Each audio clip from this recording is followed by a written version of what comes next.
ಮಗನ ಜೀವನದಲ್ಲಿ ಒಂದಿಷ್ಟು ಜನ ಆರೋಗ್ಯದಲ್ಲಿ ಏರುಪೇರಾಯಿತು ಅಂತ ಕೇಳಲ್ಪಟ್ಟೆ. ಏನದು ಇನ್ಸಿಡೆಂಟ್? 2017ರಲ್ಲಿ ಡೆಲಿವರ್ ಆಗುತ್ತೆ. ಆದ ತಕ್ಷಣ ನನಗೊಂಥರ ಖುಷಿ, ಗಂಡು ಹುಡ್ದ ಅಂತೇಳಿ ಎಲ್ಲ ತೋರಿಸ್ತಾರೆ, ಮೊಮ್ಮಗ ಬಂದ ಅಂತೇಳಿ.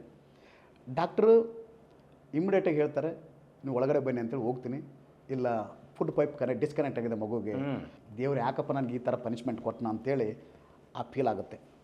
ಡಾಕ್ಟ್ರು ಹೇಳ್ತಾರೆ, ನೋಡಿ ಇಮಿಡಿಯೇಟಾಗಿ ನೀವು ಮಗುನ ಬೇರೆ ಕಡೆ ಶಿಫ್ಟ್ ಮಾಡಲೇಬೇಕು, ನಮ್ಮ ಹತ್ರ ಆ ಫೆಸಿಲಿಟೀಸ್ ಇಲ್ಲ ಅಂತ ಹೇಳ್ತಾರೆ. ಆವಾಗ ಹೆಲ್ತ್ ಮಿನಿಸ್ಟರ್ ನಮ್ಮ ರಮೇಶ್ ಕುಮಾರ್ ಅವರು, ಹೆಲ್ತ್ ಮಿನಿಸ್ಟರ್ ರಮೇಶ್ ಕುಮಾರ್ ಅವರು ಇಮಿಡಿಯೇಟಾಗಿ ನಮ್ಮ ಮಾರ್ತಳ್ಳಿಯಲ್ಲಿ ಒಂದು ಸಕ್ರ ಹಾಸ್ಪಿಟಲ್ ಅಂತಿದೆ, ಅಲ್ಲಿ ಡಾಕ್ಟ್ರುಗಳು ಯಾರು ಇರಲ್ಲ. ಅವ್ರು ಫೋನ್ ಮಾಡಿದ ತಕ್ಷಣ ಪಾಪ ಎಲ್ಲ ಡಾಕ್ಟ್ರಿಗೆ ಬರ್ತಾರೆ.